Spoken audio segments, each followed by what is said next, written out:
বেইজিংয়ে হঠাৎ করেই কূটনৈতিক তৎপরতা বেড়ে গেছে। ইরান ও চীনের শীর্ষ পর্যায়ের বৈঠকে মূল আলোচনার কেন্দ্রবিন্দু ছিল হরমুজ প্রণালী। যুক্তরাষ্ট্রের সঙ্গে উত্তেজনা যখন ক্রমেই বাড়ছে, ঠিক সেই সময়েই এই বৈঠককে ঘিরে আন্তর্জাতিক অঙ্গনে নতুন করে আলোচনার জন্ম হয়েছে। ইরানের পররাষ্ট্রমন্ত্রী আব্বাস আরাকচি চীনের পররাষ্ট্রমন্ত্রী ওয়াং ইয়ের সঙ্গে বৈঠকে অংশ নেন। আগামী 14 ও 15 মে যুক্তরাষ্ট্রের প্রেসিডেন্ট ডোনাল্ড ট্রাম্প বেইজিং সফরে যাচ্ছেন। চীনের প্রেসিডেন্ট শি জিনপিং এর সঙ্গে তার গুরুত্বপূর্ণ বৈঠকের আগে ইরান চীনের এই আলোচনা কূটনৈতিকভাবে বিশেষ গুরুত্ব পাচ্ছে। বৈঠকে আব্বাস আরাকচি বলেন, চীন ইরানের ঘনিষ্ঠ ও নির্ভরযোগ্য বন্ধু। বর্তমান কঠিন পরিস্থিতিতেও দুই দেশের সম্পর্ক আরও গভীর ও শক্তিশালী হবে বলে তিনি আশা প্রকাশ করেন। তিনি যুক্তরাষ্ট্রের সঙ্গে চলমান আলোচনায় ইরানের ন্যায্য অধিকার ও স্বার্থ রক্ষার বিষয়টি জোর দিয়ে তুলে ধরেন। আরাকচি আরও বলেন, ইরান সবসময় একটি ন্যায়সঙ্গত, ভারসাম্যপূর্ণ ও সমন্বিত চুক্তির পক্ষে অবস্থান নিয়েছে। তবে সেই চুক্তি হতে হবে এমন, যেখানে কোনো পক্ষের উপর অন্যায় চাপ সৃষ্টি করা হবে না। মধ্যপ্রাচ্যের বর্তমান অস্থির পরিস্থিতি এবং জ্বালানি অবকাঠামোর ক্ষতির প্রেক্ষাপটে তিনি এই মন্তব্য করেন।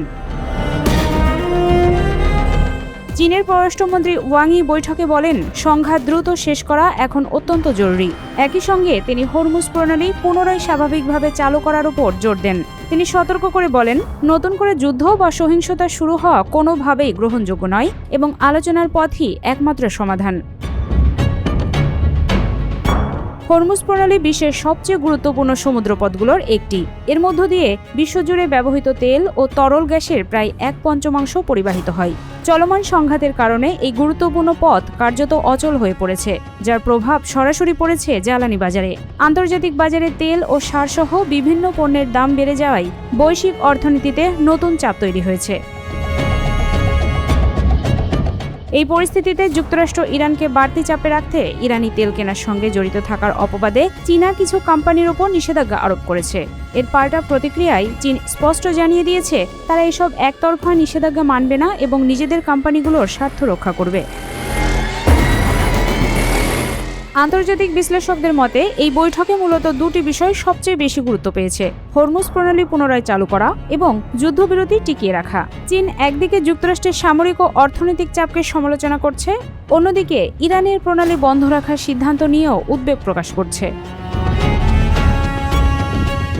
ইরান চাইছে চীন ভবিষ্যতে যুক্তরাষ্ট্রের সঙ্গে আলোচনায় সক্রিয় মধ্যস্থতাকারীর ভূমিকা পালন করুক। বিশেষ করে বড় শক্তিগুলোর মধ্যে চলমান উত্তেজনা কমাতে বেইজিংয়ের ভূমিকা গুরুত্বপূর্ণ হতে পারে বলে তেহরান মনে করছে। অন্যদিকে চীনও চায় ইরান যেন কোনো ধরনের উত্তেজনামূলক পদক্ষেপ না নেয়, যা পরিস্থিতিকে আরও জটিল করে তুলতে পারে। চীনের একাধিক কূটনৈতিক সূত্রের মাধ্যমে জানা যায়, বেইজিং এখন একটি ভারসাম্যপূর্ণ অবস্থান নিতে চাইছে।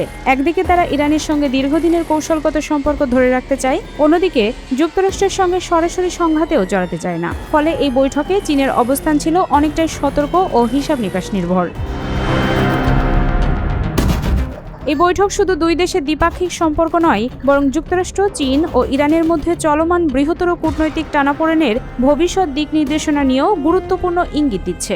বিশেষ করে হরমুজ প্রণালীকে ঘিরে তৈরি হওয়া সংকট বিশ্ব রাজনীতি ও অর্থনীতিতে দীর্ঘমেয়াদী প্রভাব ফেলতে পারে।